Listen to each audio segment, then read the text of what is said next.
Bien, donc on se retrouve dans Blender afin de créer un système de particules dust. Donc un système dust de particules, ça va être des particules de poussière dans l'air. Bon, si je prends un exemple visuel, voilà en gros à quoi ça ressemble. Donc imaginez-vous dans un grenier qui est rempli de poussière, avec un éclairage fenêtré, avec un rayon de lumière qui traverse le grenier. On verra ce type de particules à travers le rayon de lumière, tout simplement. Bien qu'il n'est pas uniquement sur le rayon de lumière, hein, il est partout dans le grenier, mais c'est davantage visible quand on a un rayon de lumière, tout simplement. Donc, nous allons le créer entièrement et l'animer dans Blender, et nous allons le rendre grâce à Cycle. Donc nous allons démarrer. Donc je vais juste avant de démarrer activer le screencast afin que vous voyez ce que je fais à l'écran en termes de raccourci clavier, etc. Donc on va venir créer une icosphère qu'on va venir hop, ça c'est une sphère. Une icosphère, hop, qu'on va venir subdiviser en 3, on va venir l'agrandir à 12 et on va venir afficher le wire ou le wire comme vous voulez. Bien, on va venir directement créer un système de particules dans le panel particules qu'on va venir renommer Dust.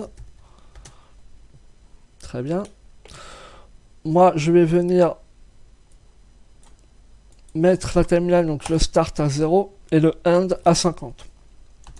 On augmentera le end un peu plus tard.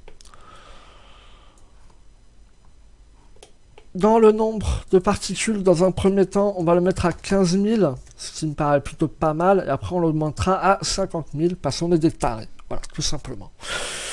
Donc le start, on va le mettre à moins 50. Alors pourquoi on le met à moins 50? Tout simplement, car quand on démarrera l'animation à la frame 0, l'animation sera déjà...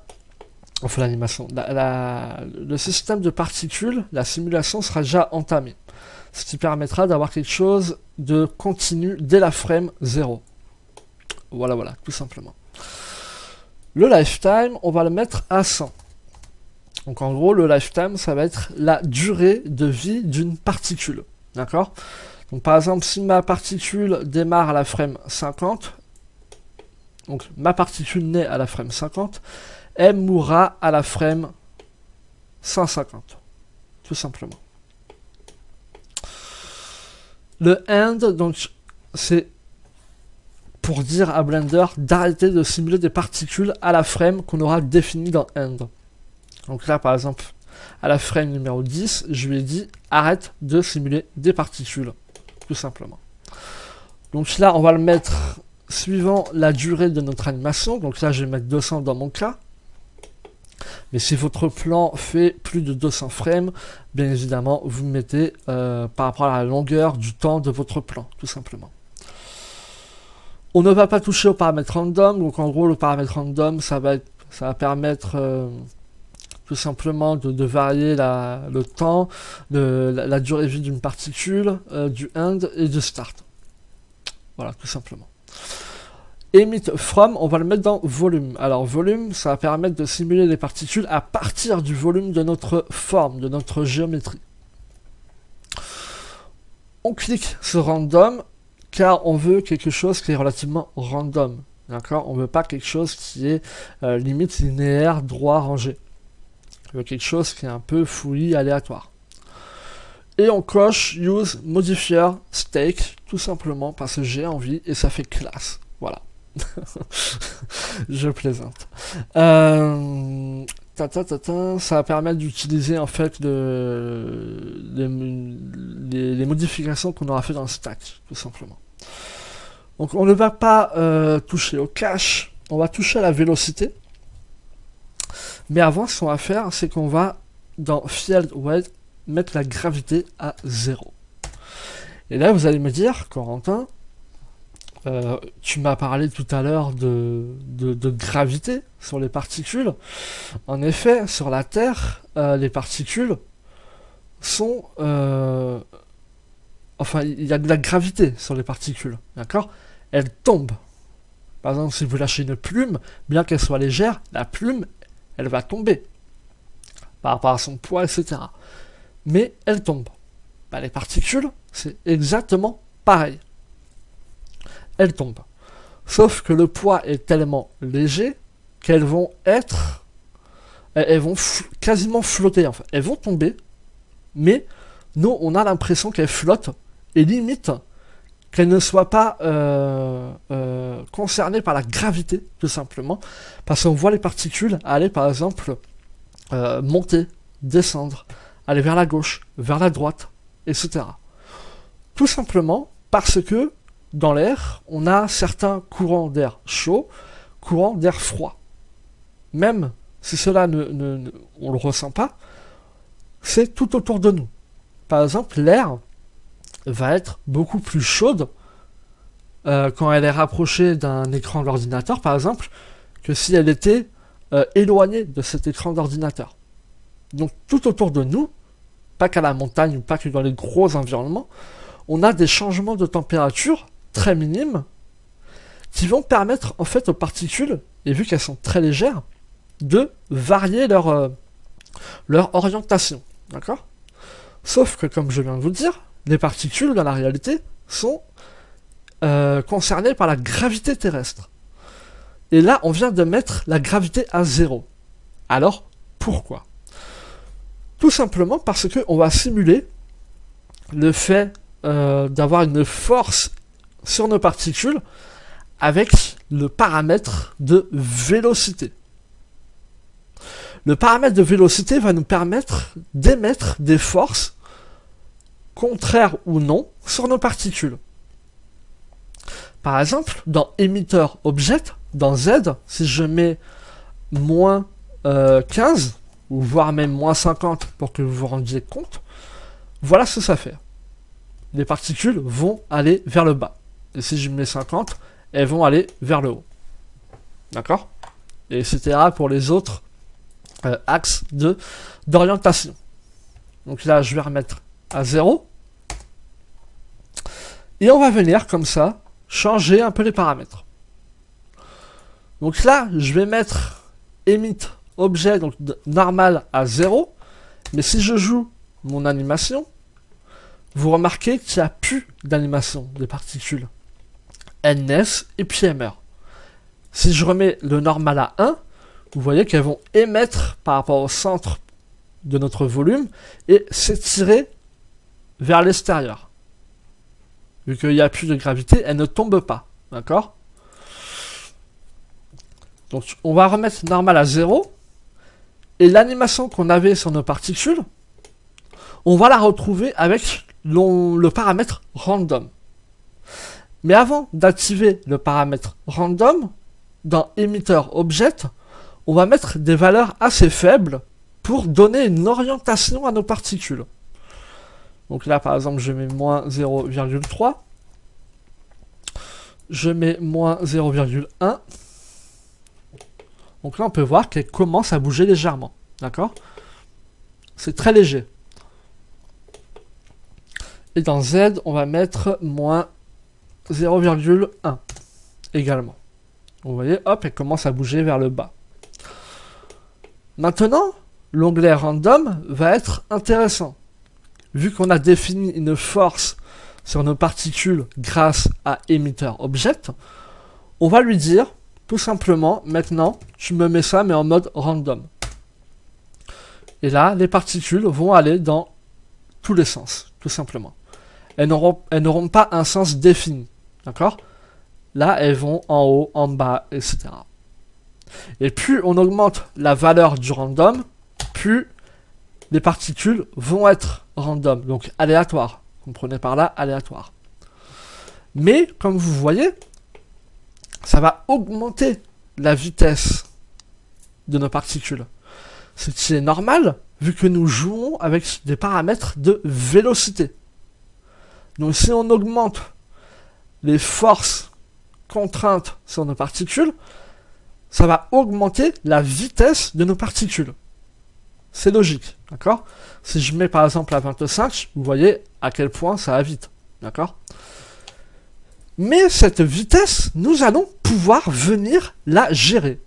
Donc là, je vais mettre à 0.5, ce qui me paraît être une bonne valeur. Et on va venir gérer cette vitesse dans physics time step, qui est par défaut à 0.04, et on va la mettre à 0.01, ce qui va considérablement ralentir nos particules. Donc, après, il faut bien évidemment jouer avec ces valeurs, tout simplement. Il faut trouver la bonne valeur qui va correspondre à l'animation qu'on veut obtenir de nos particules. Donc là, par exemple, à 0.02, ça paraît plutôt pas mal. On a quelque chose de relativement lent. On pourra toutefois venir augmenter la vitesse, hein, toujours avec le time step, hein, donc 0,025. Pourquoi pas? Après, voilà, c'est vraiment à vous de juger, enfin, jauger du moins, par rapport au type de système de particules dusk que vous voulez. D'accord? Donc le random, pareil, il peut être augmenté, hein, tout à fait augmenté, ça apparaît, ça peut être augmenté, etc., etc. Donc pour le tutoriel, je vais laisser à 0,3, ça le random à 0,55, et le time step, on va le remettre à 25, donc 0,025, pardon. On va maintenant créer les différents objets, enfin, c'est pas des objets, mais des particules, les différentes particules qui vont être rattachées justement au système de particules que nous venons de créer. Est-ce que vous avez compris ou pas? En gros, là, on vient de créer un système de particules qui est lié à une géométrie, qui a un certain comportement. Le comportement qu'on a défini pour créer l'effet d'un système de particules de dust, qui n'est pas totalement fini, vous verrez pourquoi après. Mais sauf que le dust a différentes particules visibles, d'accord, ces petits points blancs qu'on voit. Et ces petits points blancs, il va falloir les créer à partir d'une géométrie. Donc je viens dans un nouveau layer et on va créer 4 objets qui vont définir nos particules. Donc on fait CTRL A, on va venir créer une icosphère qu'on va venir subdiviser un peu moins fort parce qu'on va la dupliquer, cette icosphère, par rapport au nombre de particules émises. Donc là on en a 15 000.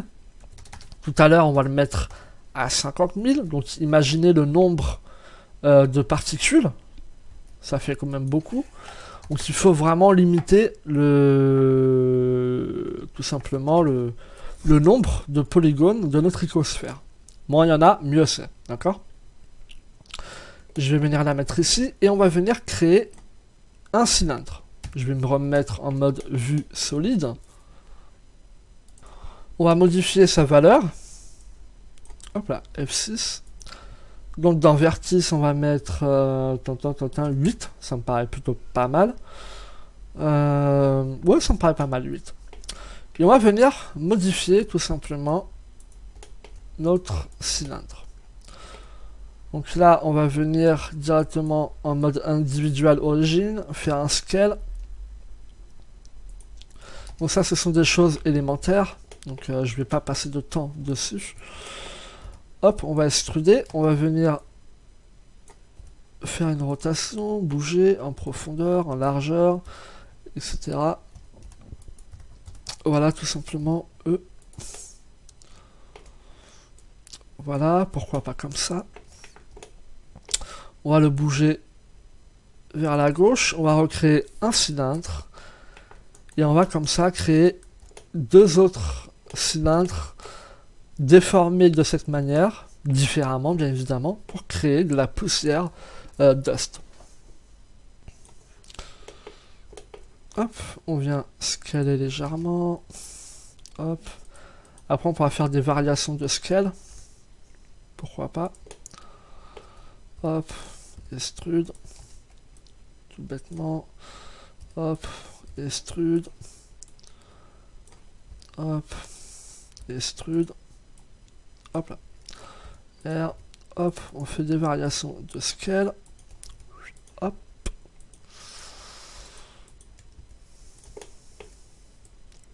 Hop là. Et hop là. On vient le mettre ici, on va juste le scaler légèrement, et on va venir créer une dernière particule assez rapide. Hop, celle-là va être fort simple. Comme ceci. Et comme ceci. Hop là, hop là. Hop, on va prendre le polygone. Hop. Voilà. Hop. On va venir faire ça comme ça, comme ça, comme ça. Voilà. Parfait. Nous avons donc nos éléments en géométrie qui vont définir nos particules. On va venir ajouter un shader smooth, donc shade, smooth, ou alors directement T, et puis là on a smooth et flat. On met en smooth. Et on va venir créer un groupe de nos objets. Donc on prend tous nos objets en sélection, on en garde un active, donc le contour le plus clair, moi il est en jaune, et on fait CTRL G. Et là tout est en vert normalement. CTRL G, donc ça a permis de créer un groupe. Si on ouvre le tool chef, le panel tool chef, on a créé un nouveau groupe qu'on va renommer de suite particle géo pour géométrie et dust. Hop là. On revient chez nos chères particules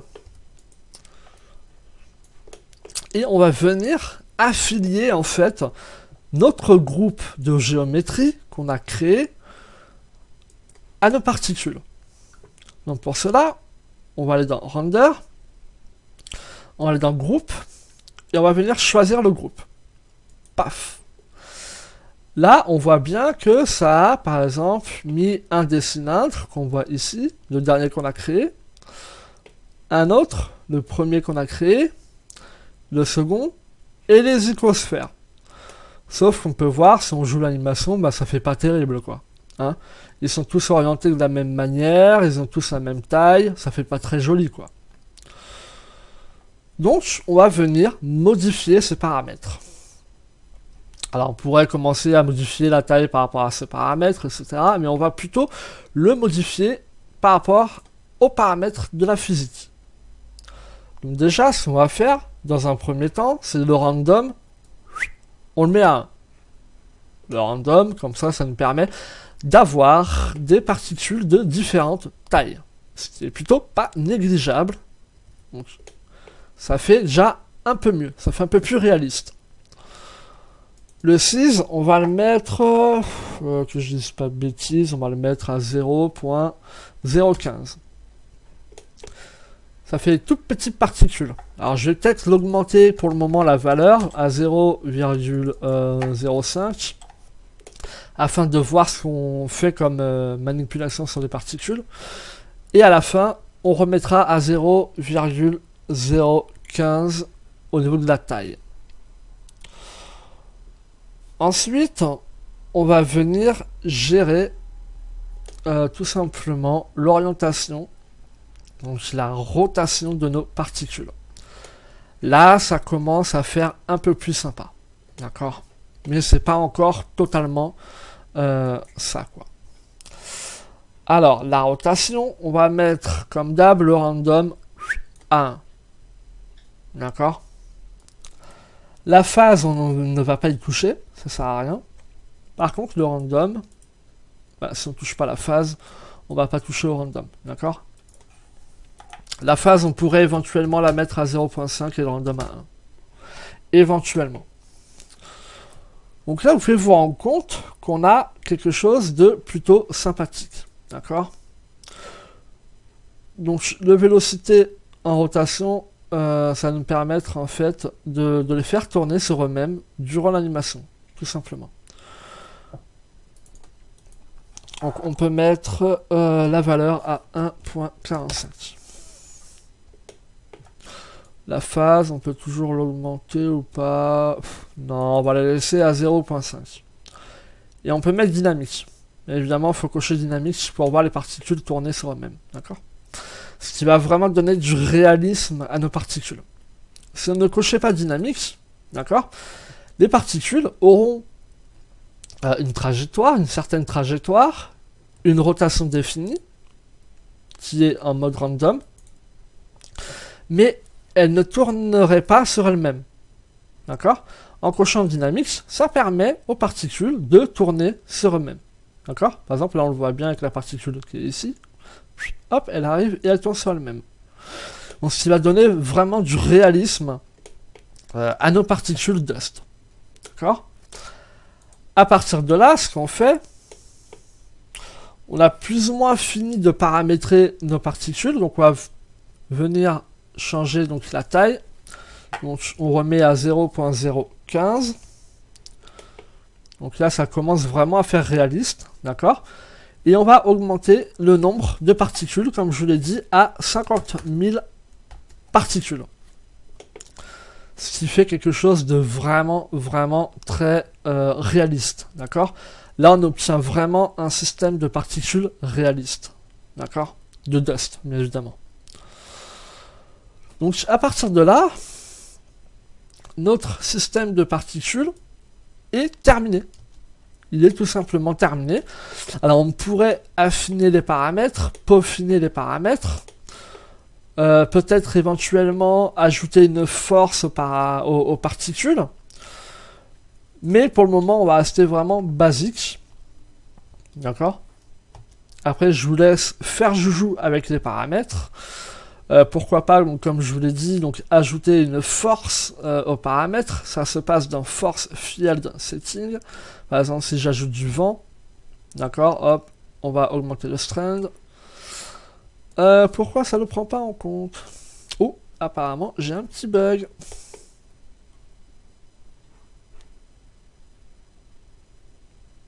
Je vous reprends de suite.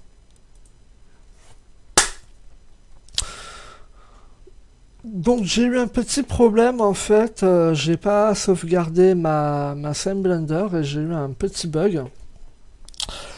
Et bah, vu que j'ai pas sauvegardé, bah, j'ai perdu toutes mes données. Donc ce que j'ai fait en fait, j'ai récupéré un ancien système de particules Dust, donc qui reprend exactement ce qu'on a vu, exactement les mêmes paramètres quasiment qu'on a vu, sauf que j'ai animé moi de mon côté le time step pour correspondre à l'animation que je devais avoir, donc je vais pouvoir l'annuler tout simplement. Le time step, hop, on va delete la keyframe, hop là. Alors ça veut pas la delete par rapport à ça, pas grave, on va la delete par rapport à ici, donc delete keyframe. Comme ça on aura exactement la même chose. Je suis désolé pour ce petit problème. Donc moi je vous invite de suite à sauvegarder vraiment votre scène. Dust particle, ça m'apprendra hein, tout simplement. Dust particle tuto. Dust tuto particle end.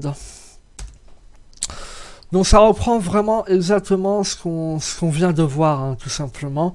Donc on a bien notre système de particules Dust avec les bons réglages. Donc là on a bien 50 000 particules. Donc on retrouve donc une icosphère ainsi que 3 cylindres un peu déformés comme on a vu ensemble. Donc ça reprend vraiment ce qu'on a vu. Je vais remettre cela dans le layer numéro 1 et cela dans le layer dans lequel on l'a fait ensemble. Voilà, je suis vraiment désolé pour ce petit problème, tout simplement, ça arrive.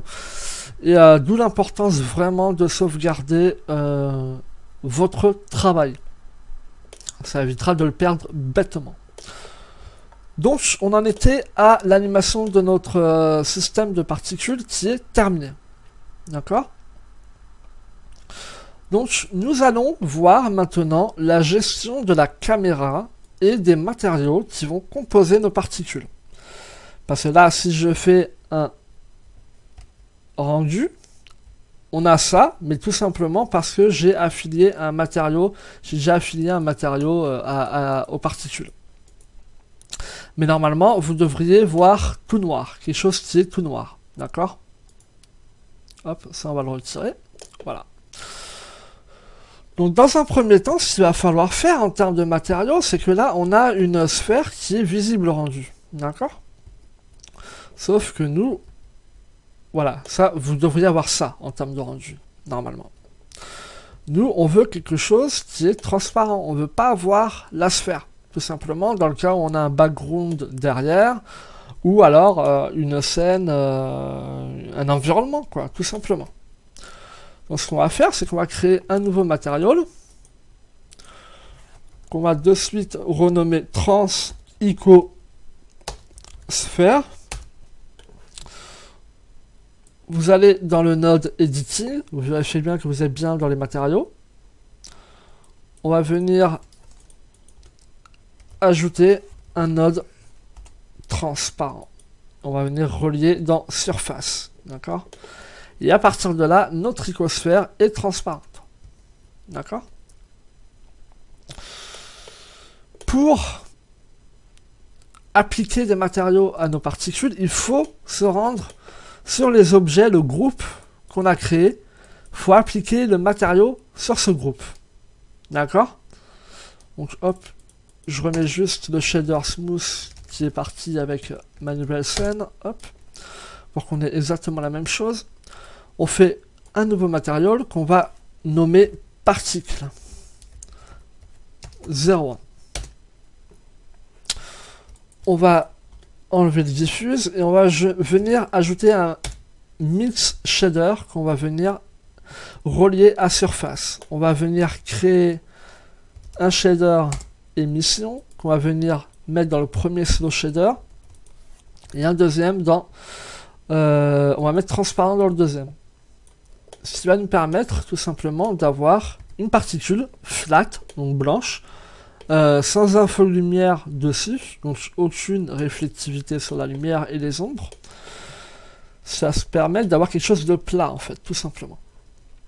Et avec le fac, donc le facteur, on va pouvoir délimiter l'opacité de notre particule. Qu'on pourrait tout à fait mettre dans random. On pourrait mettre random dans le fac, d'accord? Mais là, on va mettre une valeur à 0,85. Et on va venir appliquer, donc, hop, particle 0,1, à notre deuxième particule, qu'on va venir dupliquer. Donc là, on a appliqué le premier matériau qu'on vient de créer à notre icosphère, qui correspond à un type de particule de notre dust particle. On va venir dupliquer ce matériau. On va le renommer particle 0,2.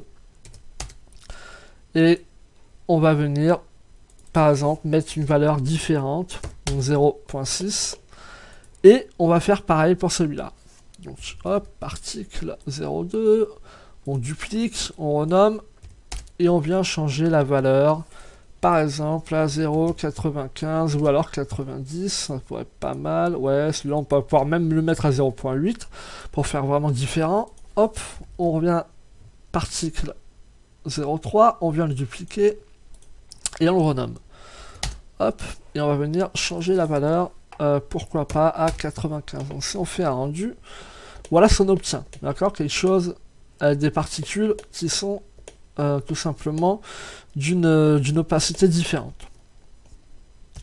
Donc si on vient dans notre système de particules dust et qu'on fait un rendu, donc Shift Z, en temps réel, voilà ce qu'on obtient. D'accord? Donc, une opacité différente sur nos particules, des particules de différentes tailles avec une orientation différente et un mouvement différent. D'accord? Si je joue l'animation, bon là on voit pas, mais si je la joue, voilà ce qu'on obtient. D'accord?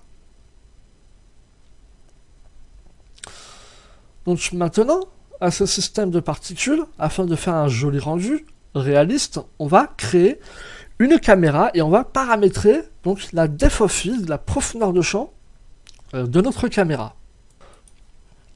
Nous allons donc créer cette caméra. Pardon, autant pour jeu. Donc comme vous pouvez le voir, il n'y a aucune lumière ou de plan émissif dans notre scène. Tout simplement parce que nos particules sont éclairées elles-mêmes par un shader émission. D'accord? Pour obtenir un résultat flat. Voilà, tout simplement.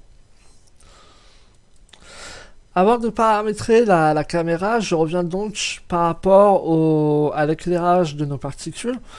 Donc là, on a vu ensemble comment paramétrer le shader qui va permettre d'avoir les particules flat. Donc des particules plates, en fait, il n'y a aucune info de réflectivité, que ce soit de la lumière ou bien d'ombrage, d'accord. Je reviens en fait sur le côté random du FAC de nos particules. Pour donner un côté random, donc on a notre shader qui est très simple, hein, on a le nœud sortie, le mi-shader, émission, transparent et le facteur entre les deux, donc qui va permettre de mixer le shader. On va venir tout simplement créer un nœud object info. Le nœud object info va permettre de gérer un paramétrage par rapport à la location de l'objet, ou des objets, par rapport aux objets index, material index, ou alors random. Ce qui, dans notre cas, va nous intéresser. Donc si on fait pareil pour les particules 1, 2, hop là, 3 et 4, on aura quelque chose de beaucoup plus réaliste qu'on aurait pu avoir avant, tout simplement. Parce que là, on est vraiment dans quelque chose qui est random, d'accord? Ce n'est pas qu'un modèle de particules qui a une opacité de tant de pourcents, d'accord? Là, par exemple, ces particules-là, qui est en zigzag, on peut la retrouver ailleurs avec une opacité totalement différente, d'accord? J'ai un exemple concret, donc cette particule-là et celle-là, c'est exactement la même, d'accord? Sauf que celle-là, elle est dans un angle différent. Eh bien, celle-ci a une opacité assez faible, d'accord? Donc on la voit en gris, un peu en gris, et celle-là, on la voit davantage en blanche. Donc, à vous de voir si vous voulez ajouter un effet random au niveau de l'opacité de vos particules, ou alors si vous voulez un paramètre défini, comme on l'a fait en amont. Voilà, c'était juste une petite parenthèse que je voulais aborder. Donc, on en revient à notre caméra. Donc, on va venir faire un Alt R, tout simplement. Du coup, il faut que je réactive mon screencast, ce que j'ai oublié tout à l'heure. Donc j'ai fait Alt R pour faire un reset de la rotation de ma caméra. Je fais un RX 90 degrés. Hop, je viens faire un move, donc j'ai au clavier. Hop, ça vous connaissez, hein, c'est très basique. Je viens la reculer un peu. Et je viens en vue de caméra. Hop là, c'est bon. Donc en vue de caméra, voilà ce qu'on a. Donc j'ai toujours ma caméra de sélectionner. Je vais aller dans les paramètres de caméra, dans passe-partout, donc qui est coché, qui permet d'assombrir ce qui n'est pas dans le champ de la caméra. Je vais le mettre alpha à 1, tout simplement pour vraiment ne rien voir de ce qu'il y a autour et me focaliser uniquement sur ce qu'il y a au niveau de la visibilité de la caméra, tout simplement. Donc voilà ce qu'on a sur notre caméra. Donc on a vraiment nos particules dust qu'on peut venir reparamétrer derrière si par exemple on trouve que c'est trop gros encore comme particules, s'il n'y en a pas assez, etc. D'accord? Par exemple, moi je trouve qu'elles sont un poil trop grosses. Donc je vais mettre à 0,01125. Voilà. Voilà, c'est beaucoup mieux, je trouve. Alors, petite parenthèse rapidement au niveau du rendu, donc on est bien sur Cycle Render. En termes de sampling, dans Render, pour le moment j'ai 10, mais ça évoluera. Et dans Preview, j'ai 10 également. Là, on va le mettre à 5, ce sera largement suffisant. Ça va juste permettre de faire une petite prévise rapidement pour tout simplement pour checker si tout va bien au niveau du rendu. Donc pour le moment, ça ne sert à rien de l'augmenter. On pourra l'augmenter tout à l'heure pour voir un peu les paramètres de default feed. On peut revenir à notre caméra. Hop, on la reprend en la sélectionnant, on vient dans les paramètres de caméra et on va cocher limite. Ça permet d'avoir une limite au niveau de la caméra. Cette limite a un paramètre qui est le paramètre distance dans depth of field, qui est représenté par un empty. D'accord? Alors on peut gérer la focale de la caméra grâce en cochant limite et en gérant la distance, ou alors en gérant un point focus. Alors le point focus, ça peut être un objet, ou alors ça peut être un empty, tout simplement. Donc là, on va garder les paramètres de limite et de distance, qu'on va mettre à 8, pourquoi pas, peut-être un peu moins, à 6,5, pour que ça arrive à peu près au milieu. Et en termes de size, dans l'ouverture, donc l'ouverture de la lentille, quoi, on va mettre 0.1 dans un premier temps, et on fait un petit rendu rapido. Donc là, dans Prévise, on peut augmenter légèrement, on va mettre à 50. Donc on peut voir que on a un flou, une profondeur de champ qui est assez puissant. D'accord? Si je reviens à des paramètres de caméra, si, allez, soyons fous, on va augmenter à 0.5, là c'est vraiment très fort. Peut-être un peu trop. D'accord? Donc pareil, ici aussi, il faut jouer avec les valeurs et trouver le bon paramétrage, tout simplement.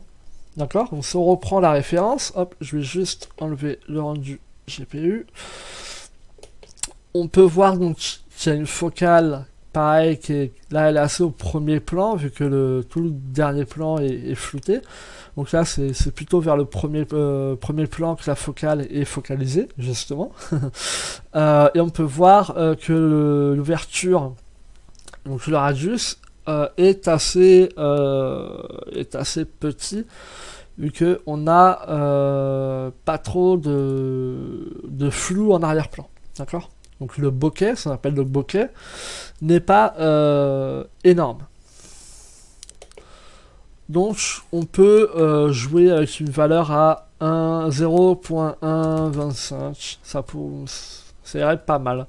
Je pense que ça irait pas mal. On va juste aller dans film, décocher transparent, mauvaise idée, ou à moins que, ouais, non, on va décocher transparent, on va aller dans World, surface, moi j'ai une HDRI tout simplement de base.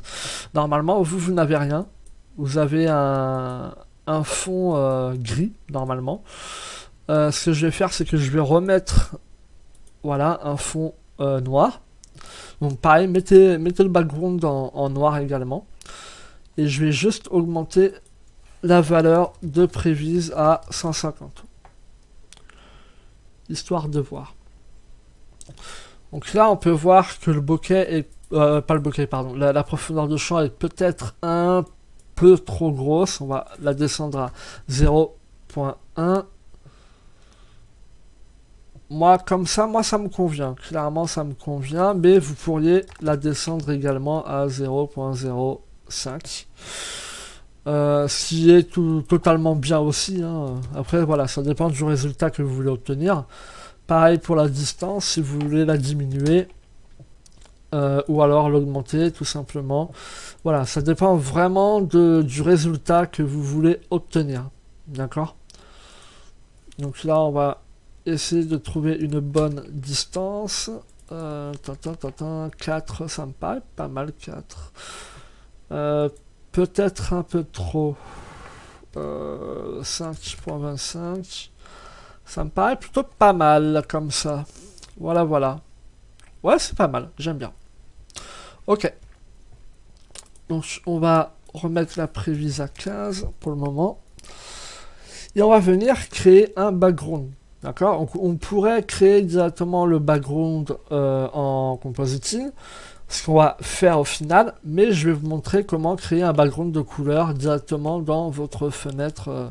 Enfin, directement dans le viewport 3D. Tout simplement, vous créez un mesh, une icosphère, que vous allez juste subdiviser à 3 ou 4, mais 3 c'est largement suffisant. Et vous allez scaler. Votre nouvelle icosphère, donc on va la ranger directement dans un nouveau layer, donc le numéro 2. Donc on a 3 layers pour le moment, les géométries des particules, le système de particules, et notre icosphère représentant notre background de couleur.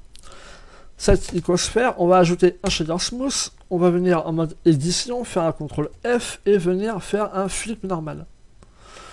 Pour avoir les polygones visibles à l'intérieur, de l'intérieur. On fait Shift et on revient sur le premier pour avoir les deux actifs. Notre icosphère qu'on va renommer tout de suite background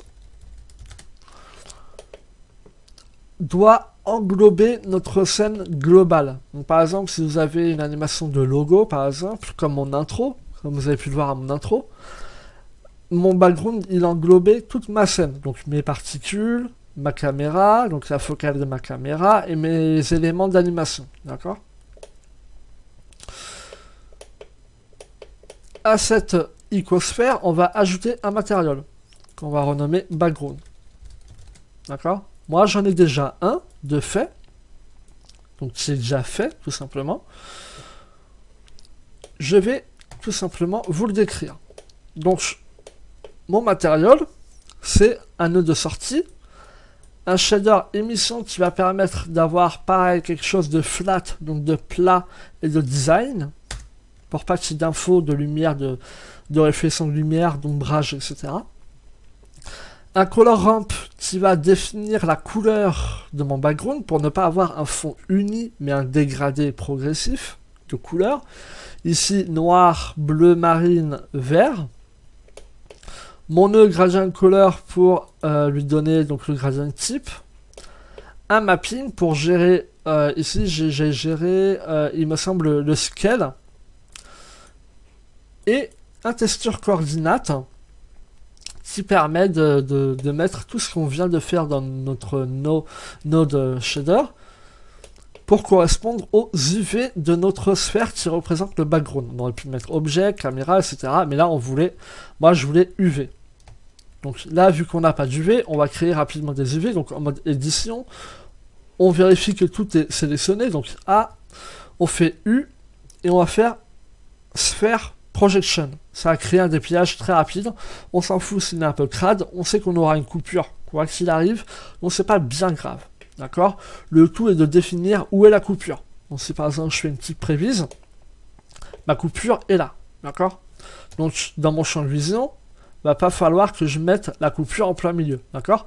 Donc il faut que je trouve une bonne rotation. Si je veux par exemple que mon bleu arrive au-dessus, soit légèrement en rotation, hop, légèrement de traviole, pardon, hop, que mon noir vient commencer à manger mon dégradé, hop, comme ceci, peut-être un peu trop là, hop, voilà, peut-être pouvoir augmenter un peu la taille, voilà. Donc on obtient quelque chose qui est plutôt sympatoche, d'accord, et on a un background qui est fait assez rapidement, d'accord. Donc, vous pouvez utiliser cette technique qui est viable et que j'utilise assez fréquemment finalement. Juste hop là, voilà. Donc, on peut voir que le node correspond bien à notre background et au paramétrage qu'on en a fait. Voilà. Ou alors, quand on fera le compositing, on pourra lui dire je ne veux pas créer de background comme on vient de faire ici, en géométrie avec un matériel, mais directement avec une image ou alors en compositing node, donc en créant un dégradé par exemple, directement en compositing. Moi, clairement, je préfère l'avoir en 3D directement car c'est plus malléable, c'est animable, voilà, ça correspond vraiment à ce que je recherche en termes de manipulation, tout simplement. Donc là, si je refais un petit prévise, hop, on va augmenter la valeur du render preview, on va la mettre à 150. On a quelque chose de plutôt sympatoche, d'accord? Donc si je zoome, on a des particules donc bien avec une focale définie, on a différents types de particules avec une orientation différente, etc. Donc là, on va pouvoir commencer à attaquer l'animation de caméra. Donc on va pas garder une animation fixe de caméra, on va l'animer très légèrement, d'accord? Donc on va venir mettre, si je ne m'abuse, l'origine de la caméra par rapport au 3D curseur qui se trouve au milieu. Donc si je fais une rotation caméra, forcément, ouais, si je ne l'ai pas sélectionné, oui, mais on peut pas. Donc du coup, ce qu'il va falloir que je fasse, tout simplement, ça va être de créer un empty, pourquoi pas un cube, on s'en fout de la forme de l'empty, et d'attacher en fait ma caméra à cet empty. Hop là. Voilà, ça devient compliqué à manipuler les éléments dans notre background. Voilà. Donc on met la caméra en inactive et l'empty en active. D'accord? Les deux sont sélectionnés, mais tout simplement la caméra et la l'empty. J'aurais pu le faire directement par rapport au dropsheet. Et on fait CTRL P. Cet objet parent. Comme ça, l'empty va être le parent de la caméra, et si je bouge l'empty, ça bouge la caméra. D'accord? Ça va me permettre de faire une rotation par rapport au point central de ma scène. D'accord? Si je mets en mode 0, je fais une rotation, voilà ce qu'on obtient. D'accord? Donc là, on va faire une animation qui est relativement courte. On va la faire de la frame 0 à la frame 100. Donc mon empty est sélectionné. Je fais I et je fais rotation. Je vais à la frame 100 et je viens faire une légère rotation. Donc on aurait pu faire la frame 200. Je sais la frame 200 comme j'avais dit au départ, mais je pense que ça va faire trop long pour le tuto. 100, à la frame 100, ça suffira largement pour vous montrer les principales manipulations à faire. Et là on fait I et rotation. Et là on a la rotation de la caméra qui est effectuée en plus de l'animation des particules. D'accord ? Donc, cette animation a des coordonnées de curve. D'accord? Donc, par exemple, on va dans le Graph Editor.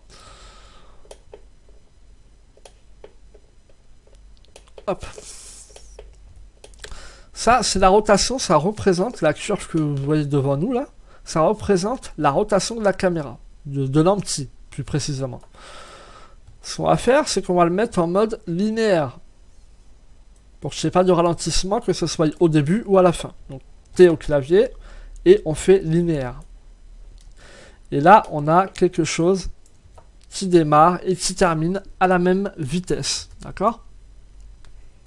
Si on juge que la rotation est trop intense et qu'il faut la diminuer, bah, tout simplement, on monte le dernier point pour faire une rotation plus lente de notre caméra. D'accord? Par exemple, comme ça. Voilà. Ce qui me paraît plutôt pas mal. Donc, on revient en mode timeline. Hop.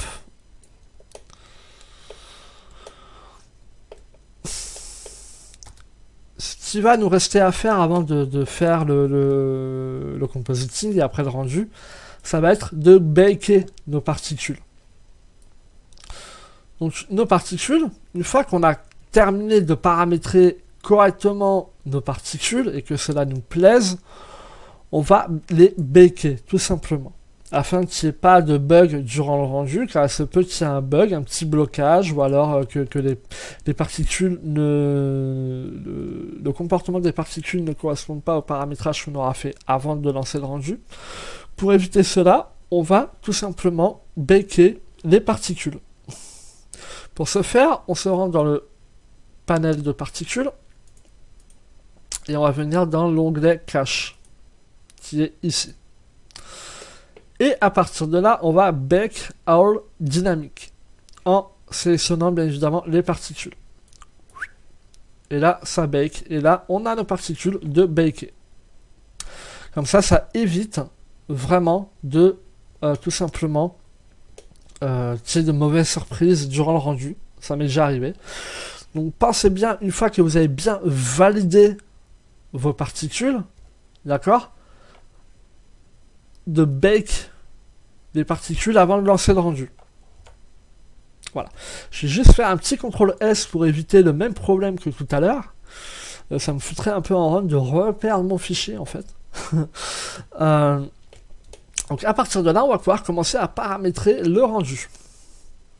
Donc le rendu, on va venir dans les layers, donc render layer, et on va créer deux layers. Un pour le background et un pour les particules. Donc les particules sont dans le layer numéro 1. Donc on va créer un nouveau render layer qu'on va renommer particules, tout simplement. Et en termes de layer, on met le premier. On va recréer un render layer et on va le renommer background. On va mettre le layer numéro 2. Au sein de la particule et layer. Dans le paramétrage de rendu maintenant. Alors tout simplement, je vais juste joindre les deux fenêtres. Ça on en a plus besoin. Et augmenter ici. On va aller dans Render Layer, hop, New Windows, je vais le mettre en image editor pour que le rendu se fasse ici. On va mettre le render à 50 pour le moment, histoire de vous faire voir 2-3 choses. Je vais juste vérifier, je vais juste vérifier si mes deux cartes graphiques sont activées pour le GPU. Système, ouais c'est bon. Ok, donc si vous avez deux cartes graphiques, vous mettez en GPU, d'accord? Sinon, même carte graphique qui accepte les GPU, bah vous le mettez en GPU. Ça ira beaucoup plus vite. Sinon, vous le mettez en CPU.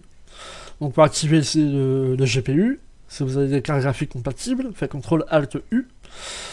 Et à partir d'ici, vous allez dans Système et vous avez Compute Device, donc non CPU, CUDA. Bon, si vous avez plusieurs cartes graphiques comme moi, vous pouvez en choisir une. La première, la deuxième, ou alors les deux. Dans mon cas, je vais choisir plutôt la deuxième, pour moins faire travailler la première. D'accord? Hop. Dans les termes dans les paramètres de dimension, pardon, on va pour le moment le laisser. Non, on va pouvoir mettre directement la taille définitive. Donc là, je vais faire un 1920 par 1080, donc c'est la taille HD classique.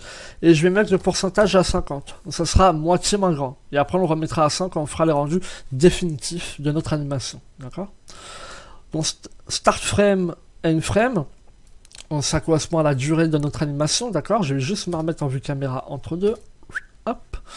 Donc ça correspond à notre timeline. Le framerate, on peut le mettre à 30, ça sera beaucoup plus fluide en termes d'animation, donc ça fait 30 images par seconde, c'est pas négligeable. Le time remapping, on ne touche pas, aspiration également, le border, on n'en aura pas besoin, mais on peut éventuellement le cocher. En fait, ça permet d'éviter quand on fait un rendu GPU, d'avoir les contours rendus, d'accord? Si je viens, par exemple, hop, rapidement. Si je viens sur ma caméra, hop, que je mets l'alpha du passe-partout. Alors là, on va pas le voir. Je pense pas qu'on le voie. Mais hop, si je décoche border, si c'est bon. Si je décoche border, ça va rendre tout. Même ce qui n'est pas dans le champ de la caméra. D'accord? Donc, cocher border. Notamment pour les petites configurations, même pour les bonnes configs, ça permet d'aller plus vite et de calculer inutilement des régions dont c'est hors champ de caméra. D'accord? Par contre, ce qu'on n'a pas pensé, c'est que vu qu'on fait une rotation, le background fait une rotation également. Donc, on va juste corriger cela. Donc, on va se mettre en mode matériel. On verra pas on verra pas le dégradé. Bon, pas grave, on va faire ça rapidement via le rendu. Donc là, hop, on va se mettre à la frame 100. On va mettre Alt R pour faire un reset de la rotation. Hop. Et on va venir caler en fait notre dégradé pour éviter de voir la coupure durant l'animation. D'accord? Peut-être revenir légèrement en arrière, hop là. Si je me mets comme ça, ça va faire comme ça. Ça va aller du vert vers le bleu. Sauf que moi, je veux plutôt quelque chose qui aille du bleu vers le vert, mais en hauteur, tout simplement. Hop, voilà, à peu près comme ça, d'accord? Hop, on vérifie bien, on n'hésite pas à scaler, hein. Hop, c'est tout l'intérêt d'avoir directement nos backgrounds via une géométrie 3D, tout simplement. Hop là, parfait. Donc ça, c'est une petite erreur à vérifier avant le rendu. Quand on évite, on oublie vite qu'on a fait une rotation et qu'il y a une coupure sur notre background, hein, tout simplement. Donc n'hésitez pas à vérifier de temps en temps. Hop, là, tout va bien, d'accord? Ok. Donc on va pouvoir reprendre les paramètres. Donc metadata, on s'en fiche. Output, pour le moment, on s'en fiche. Sampling, bah ça, on verra ça après. Volume sampling, bah on n'en a pas. Light path, pareil, on n'a pas de lighting. Motion blur. Alors le motion blur, il va être important. Le motion blur va nous permettre de créer donc des flous de mouvement sur nos particules. Vu qu'on a des particules animées, par exemple, si je mets le shutter, donc la force de notre motion blur, si je le mets par exemple à... Bon, j'abuse, hein, je mets un paramètre où j'abuse. Je le mets à, allez, on va dire à 5. Je fais un petit rendu rapidement. Voilà ce qu'on va obtenir. D'accord? On obtient une traînée au niveau de nos particules. D'accord? Plus on augmente cette valeur, si je mets, admettons, à 25, je refais un rendu. Hop, background. Render layer. Voilà ce qu'on obtient. Bon, là, ça rend forcément les différentes passes. Mais là, voilà ce qu'on obtient. Si on met donc une valeur trop grosse, on dirait à la limite des petits spermatozoïdes. C'est rigolo. Donc ça fait un résultat sympa, mais bon, on évite de mettre une valeur trop grosse au niveau du shutter, donc du motion blur. Si on met par exemple une valeur à 2,5, on va augmenter légèrement dans render. On va le mettre à 150. Si on fait F12, hop, pas la peine de tout rendre. Donc voilà ce qu'on va obtenir. Donc on va obtenir un léger flou de mouvement de nos particules, mais quelque chose d'assez léger, d'accord? Après, bien évidemment, par rapport au résultat qu'on veut obtenir, augmenter le paramètre ou baisser-le, d'accord? C'est vraiment par rapport au résultat que vous voulez obtenir. Moi, je pense que un 3,5 en termes de paramétrage, ça ira. D'accord? Quelque chose d'assez léger, d'assez sympa, de visible, mais d'assez léger. J'irais même le baisser à 3, en fait. Voilà. Hop là, je le valide à 3. Donc, en termes de film, donc l'exposure, ça va être l'exposition du rendu. Donc, si je mets donc une valeur de 2 et que je refais un rendu, on peut voir que le rendu est beaucoup plus clair que si je le mettais par exemple à 0,5. D'accord? Qui là est beaucoup plus sombre. Donc tout dépend de l'exposure, donc de l'exposition que vous voulez au final. Donc moi par exemple je vais mettre à 0,75. Je pense que ça va être un bon paramétrage, un bon compromis entre les deux. C'est plutôt pas mal. Le Gaussian, ça va être le flou appliqué au rendu. Donc, par définition, on a un flou qui est appliqué sur le rendu, d'accord? Ce qui va permettre plus ou moins, c'est plus ou moins le paramètre de l'anti-aliasing, si on veut. Mais vraiment plus ou moins. Vu que l'anti-aliasing n'est pas un paramètre dans Cycle, vu que le rendu s'affine au fur et à mesure du temps. Donc, on va mettre une valeur de 1. Généralement, 1, ça passe, d'accord? Pas la peine de mettre une valeur de 0,5, sinon ça va faire un rendu assez crade, d'accord? Donc ce paramètre-là, on va le retrouver dans le compositing.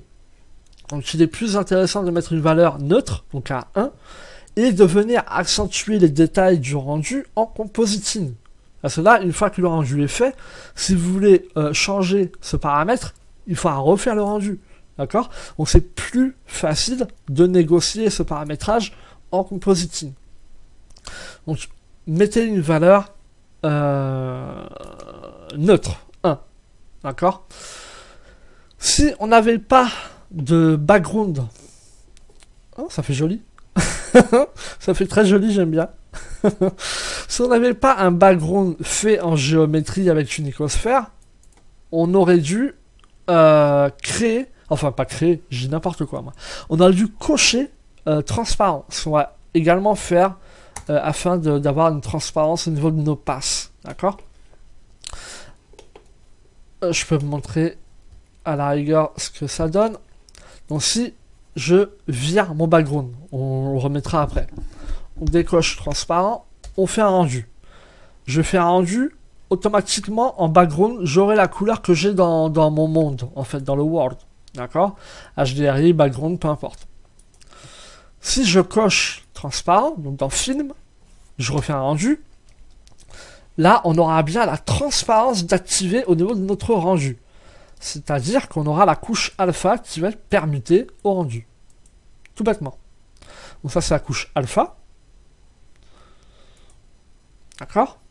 Ça, c'est le rendu tel quel avec la transparence. Hop là. Donc on va laisser cocher.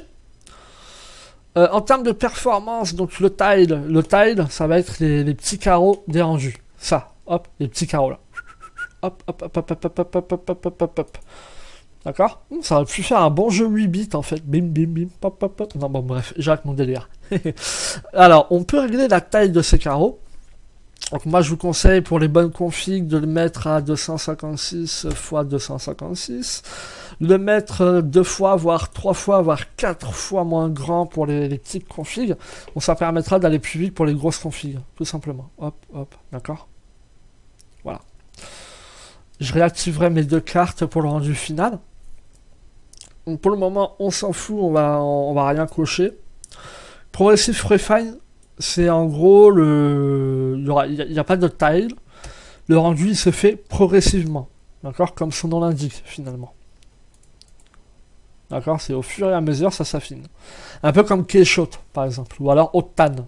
Ou alors quand on fait un render GPU. Ça s'affine au fur et à mesure. On évite, ça prend trop de temps. Il est préférable de passer par les tiles. Le post-processing, on n'y touche pas. Le bake, on s'en fout, on n'a pas de baking à faire. Et chose rendering mode, on s'en fout, on va pas faire le rendu avec une farm. Donc on a paramétré déjà les rendus. Là, on a vu que on pouvait dans sampling. Alors je vais juste boire un petit coup car je commence à avoir la gorge un peu sèche. Désolé, ça fait 1 heure que je papote. Bref, donc on a vu que au niveau des sampling, on pouvait donc régler le nombre de samples, donc le nombre d'affinage de notre image au niveau de la prévise, donc quand on fait un render GPU, ou alors par rapport au rendu. D'accord? Si je mets une valeur de 1 au render, ça fait une valeur de 1 au niveau de mon rendu. D'accord? Ça fait un sample. Si j'augmente, ça s'affine au fur et à mesure. Maintenant, ce qui est intéressant, là je vais mettre également 1, ça va être de pouvoir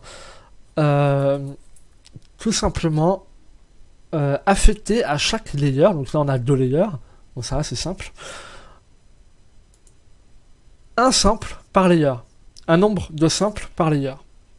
Je m'explique. Si par exemple on mettait dans render un sample de 1500, donc ce qui est plutôt pas mal. Ce qu'il va faire, donc là on a 2 layers, on a un layer qui est particle et background. Ce qu'il va faire, c'est que lui, il va calculer à chaque layer, donc là les deux, 1500 samples. Donc en gros, il va calculer sur le premier layer 1500, sur le deuxième 1500. Au total, il aura calculé au final 3000 samples pour les 2 layers. Enfin, pour en tout, quoi. D'accord? Tandis que là, on n'a pas besoin d'autant de samples pour le background que pour les particules. D'accord? Le background, si on vient sur le layer de background, dans le render layer, on peut mettre un sample à 1, vu que c'est un fond, c'est une couleur émissive, donc pas la peine d'avoir énormément de samples pour calculer le background. Pareil pour les particules, donc dans ce cas-là on met 1, et dans ce cas-là le rendu il est très rapide, sauf que vu qu'on a un flou de mouvement, ainsi qu'un flou de profondeur, et bah il faut augmenter ce nombre de samples. Ce qu'on va pouvoir faire aisément, tout en sachant que le background n'aura pas le même nombre de simples. Il n'en aura pas besoin, donc il n'en a pas le même nombre. Donc au niveau des particules, au niveau des simples, on va mettre un premier jet à 500 simples. Si je fais un rendu test, on voit que le background s'est calculé très rapidement et que au niveau des particules, ça met déjà un peu plus de temps. D'accord ?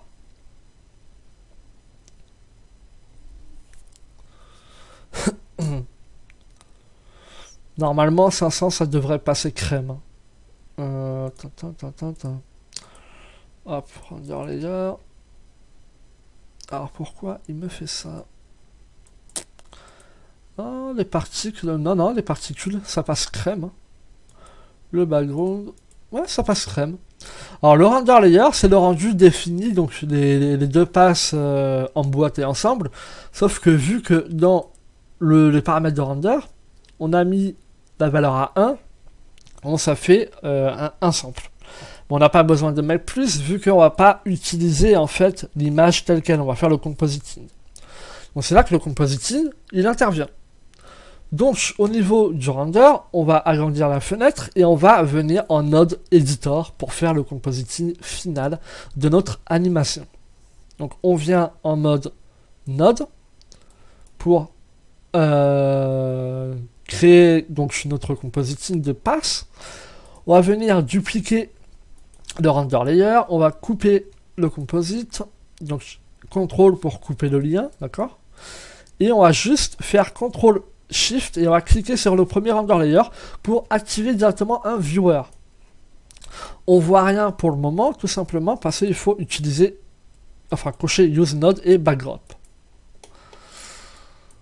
Dans render layer, on va mettre background pour qui correspond en fait à la passe du background et render layer particule. À partir de là, si on crée donc un mix shader, on va venir l'emboîter, on va mettre nos particules, on va cocher l'alpha, hop, on va juste checker, voilà, en add plutôt, on peut checker l'alpha, d'accord? Mais là on va la désactiver, on le met en add. Là on peut voir sur notre rendu, donc qui n'est pas énorme pour le moment, il prend pas tout l'écran, c'est pas sa tête définitive, qu'on a donc un background à un sample qui est rendu et qui est tout à fait correct en termes de rendu, d'accord? La qualité est correcte, et on a les particules à 500 samples qui vont carrément bien, d'accord? Il n'y a pas de grain, ça va quoi. Alors, une petite note très rapide concernant la profondeur de champ et le flou de mouvement. Alors, le flou de mouvement, on aurait pu le gérer en compositing directement avec le facteur vector. Donc, si je reviens dans mes layers, on va dans Particle, on a dans Pass le facteur vector. Le facteur vector, qui est ajouté ici en speed, d'accord? Si je décoche, speed disparaît. Si je le recoche, speed est là. On va le décocher. Donc, si vous le cochez, après avoir fait un rendu, il faut refaire le rendu pour que ça soit pris en compte. Hein. D'accord? Donc on aurait pu très bien le faire en compositing. Pareil pour la profondeur de champ, avec la passe de ZDF, un défocus, etc. On aurait pu le faire en compositing. Sauf que clairement, je préfère passer par les paramétrages de rendu qu'on a vu, donc le motion blur, ainsi que les paramétrages de la caméra pour faire la profondeur de champ, car la qualité n'est carrément pas la même. C'est plus qualitatif en passant par le panel render que le faire en compositing. D'accord? Donc je pense que, il me semble pour moi que c'est un des points vraiment à améliorer assez rapidement dans Blender.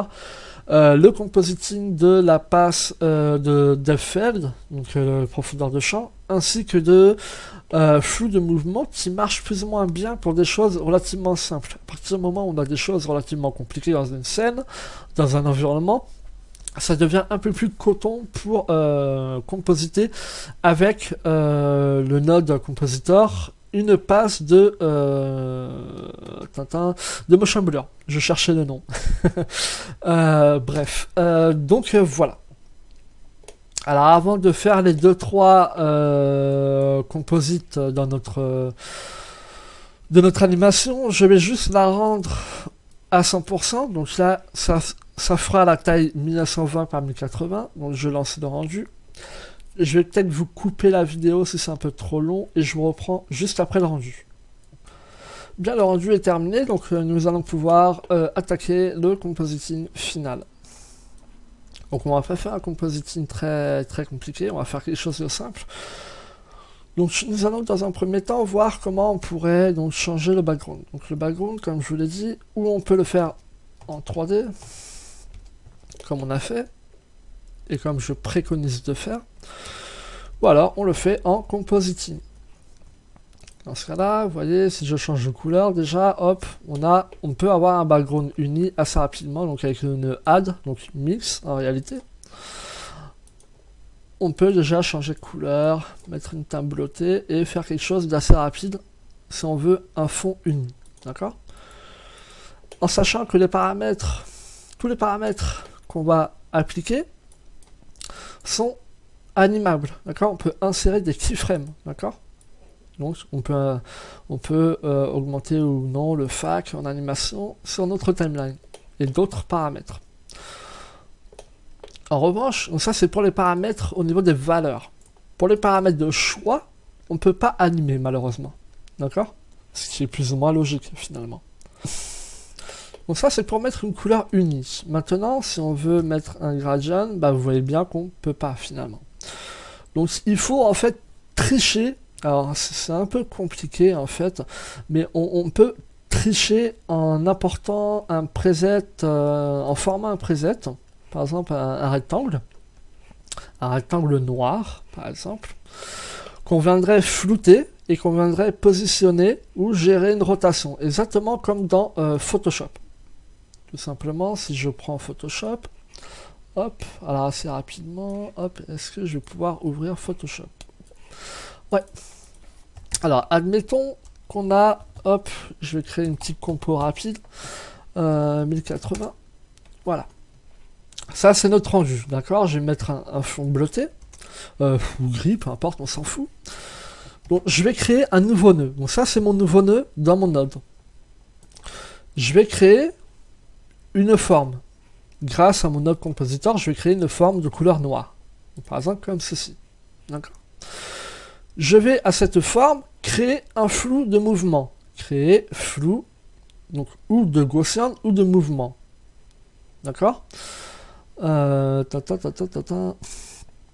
ça fait longtemps que j'ai pas utilisé Facebook. Qu'est-ce que je raconte moi? Photoshop. Flou directionnel. Hop. Et là, on peut mettre une valeur assez grande, donc de 500 par exemple. Ce qui va créer tout simplement un dégradé de couleur. Donc là, bien évidemment, c'est assez grossier, mais c'est pour vous montrer le principe.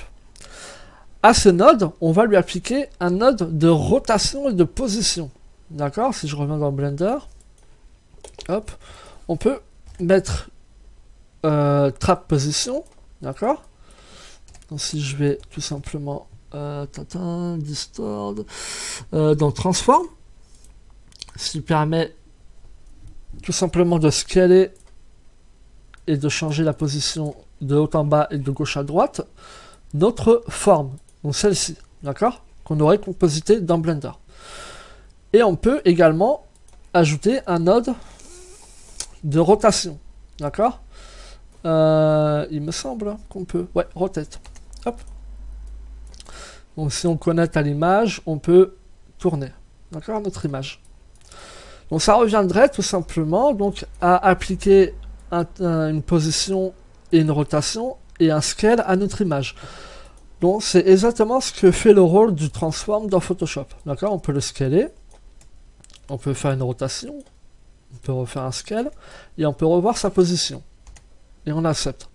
Et à partir de là, on composite en fait notre background directement dans Blender. Mais c'est assez compliqué. C'est assez compliqué dans le sens où ça fait appel à vraiment plusieurs nodes, etc. C'est relativement lourd. Ou on peut tout à fait prendre l'image, venir la mettre en image, JPEG, venir créer un nœud d'image. Donc on va aller dans hop. Il me semble qu'on peut, ouais, bon bref, hop, texture. Et là on aurait pu mettre une texture ou notre image, d'accord? L'image qu'on aurait pu importer, hop, et le mettre en background. Donc voilà, il y a toute une manière vraiment de compositer le background. Mais très clairement, je préfère utiliser la 3D. Comme ça, je définis en amont mon background. Et je peux venir après le compositer, par exemple avec un RGB curve. Lui, l'intensifier ou alors réduire l'intensité du background. Par exemple, comme ceci. Gérer les curves de couleur. Donc des channels, donc le channel red, donc rouge, hein, on va accentuer pour accentuer la couleur bleue, par exemple. Le channel green, qu'on peut éventuellement retoucher comme ceci. Voilà, ça va pouvoir l'augmenter, hop. Et le channel blue, d'accord? Donc ici aussi, il faut jouer avec les paramètres pour trouver vraiment les paramètres que vous voulez. Et le fact va nous permettre de mélanger les nouveaux paramètres aux anciens. On va venir, pourquoi pas, désaturer un peu. Saturation. Hop, donc le U, ça va permettre de changer légèrement de couleur. D'accord ? Je vais le mettre à 105. Non, ça fait trop. 5, 1, 2, 5. Voilà. La saturation, on peut donc l'augmenter ou alors la diminuer, justement. Hop, nous on va la diminuer un peu. Et le fact, bah, comme tout à l'heure, c'est le mélange entre les paramètres actuels et les anciens. Donc voilà pour le background. Je pense qu'on va en rester là pour le moment. D'accord ? On va venir ajouter, quoique, attendez que je vois, on va peut-être le fact le mettre à 0.65 et lui à 0.5, histoire de pas trop dénaturer en fait le rendu d'origine. D'accord ?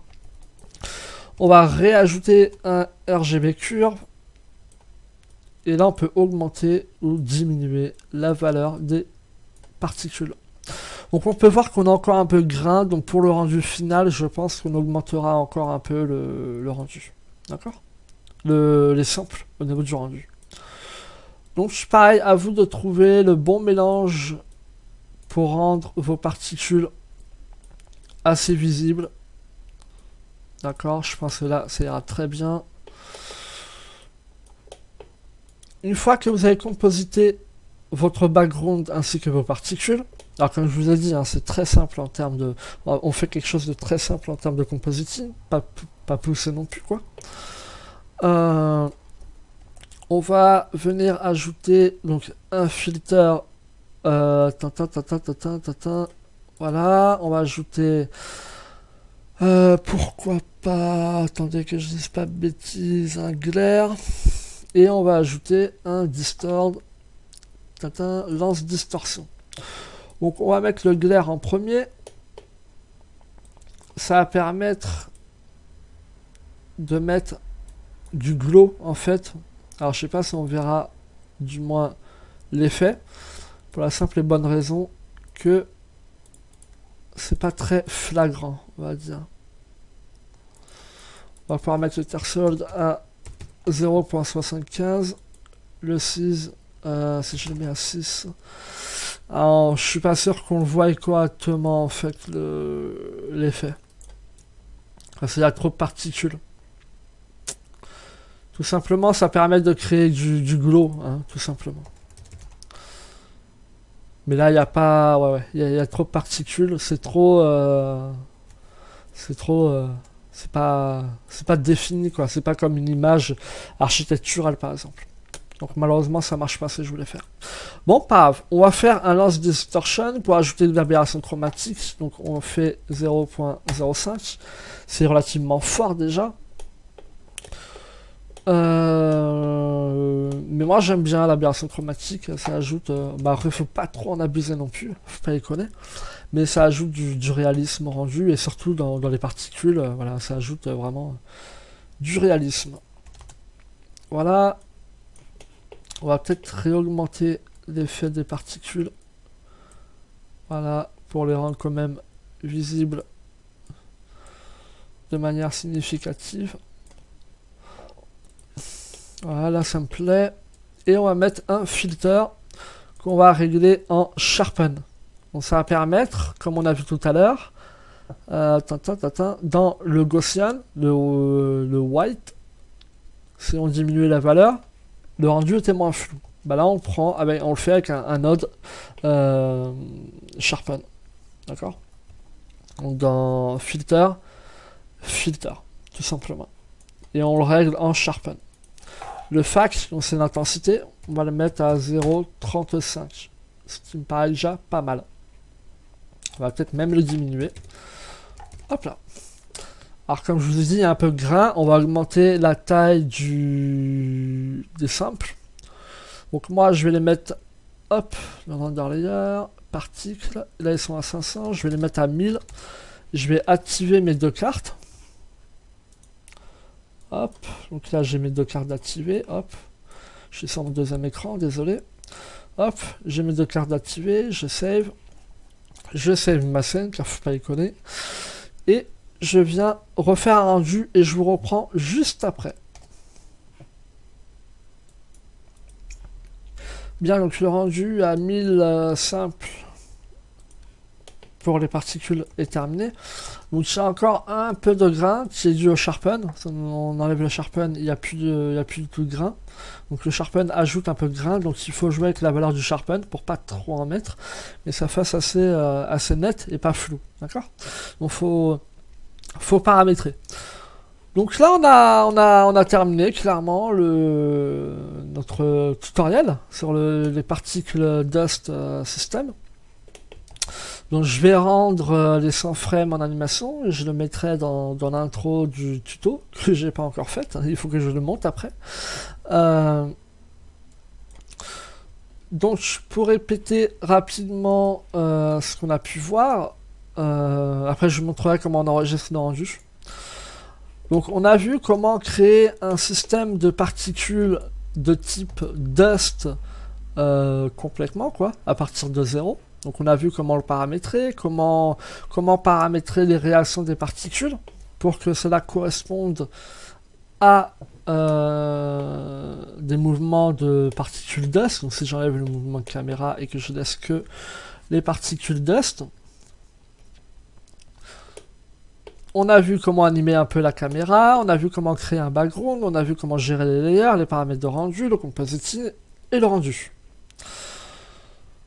Donc, voilà.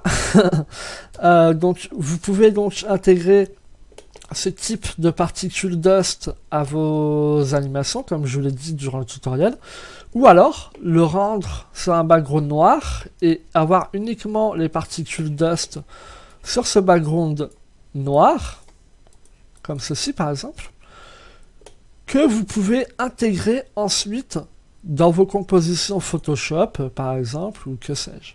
D'accord? Donc si je reprends par exemple, hop, mon UV image, je vais dans Render Layer, paf, je vais, donc pour enregistrer l'animation, comme ça on va le faire en direct live. Dans le composite, en fait, vous allez relier au dernier nœud le nœud composite. Ça va vous permettre d'avoir dans la fenêtre de render le nœud layer composite qui permet de reprendre en fait le compositing qu'on aura fait en amont. D'accord? Alors je sais pas pourquoi, par contre il me l'affiche pas. Peut-être qu'il faut refaire le rendu, il me semble. Bref. On va voir ça après. On a l'onglet View. Mais ce qui nous intéresse, ça va être d'enregistrer ce qu'on a fait. Donc on va dans Output, pardon. On va dans File Output et on va venir tout simplement le mettre sur le dernier nœud. En sachant que si vous voulez enregistrer une passe distincte, d'accord? Par exemple, vous voulez uniquement enregistrer les particules, ou bien le background, vous allez choisir donc le nœud File Output que vous allez dupliquer, Shift D, et vous allez le relier au layer que vous voulez enregistrer. Par exemple là le background, hop, tac, et là les particules. Et à chaque nœud output, il va falloir mettre un chemin de sortie. D'accord? Donc ce chemin de sortie, donc si je fais hop, comme ceci, ça c'est le fichier temp, this particular tuto, on va créer un nouveau directoire, enfin un nouveau dossier. On va l'appeler rendu beauty tuto. En sachant que moi, quand je rends une animation sous Blender, je rends toujours la beauty. La beauty, donc le rendu tel quel en composite, ainsi que les passes que j'ai sorties. Comme ça, s'il y a un problème durant le rendu par rapport à la beauty, par exemple, les particules sont mal intégrées au background, etc., j'aurai toujours mes layers séparés. Et je pourrais moi-même, dans After Effects ou un autre soft de montage ou de compositing, compositer mes différentes passes. D'accord? Bon, ça, c'est un petit conseil que je vous donne. Au niveau du format, bah, comme vous avez pu le voir, on ne peut pas choisir le format. D'accord? On ne peut pas mettre PNG, JPEG, etc. Tout simplement, avant de créer le nœud output, il va falloir venir dans output, dans le render, choisir un format. Par exemple, si je mettais JPEG et que je créais un file output, le format, il sera en JPEG et pas en PNG. D'accord? Donc là, hop, je choisis PNG, RGB en 8, couleur def 8 et compression 0. Hop, par contre, je comprends pas pourquoi j'ai pas le composite. Je vais juste refaire un petit rendu test et je vous reprends après. Pour le mot de la fin, quoi.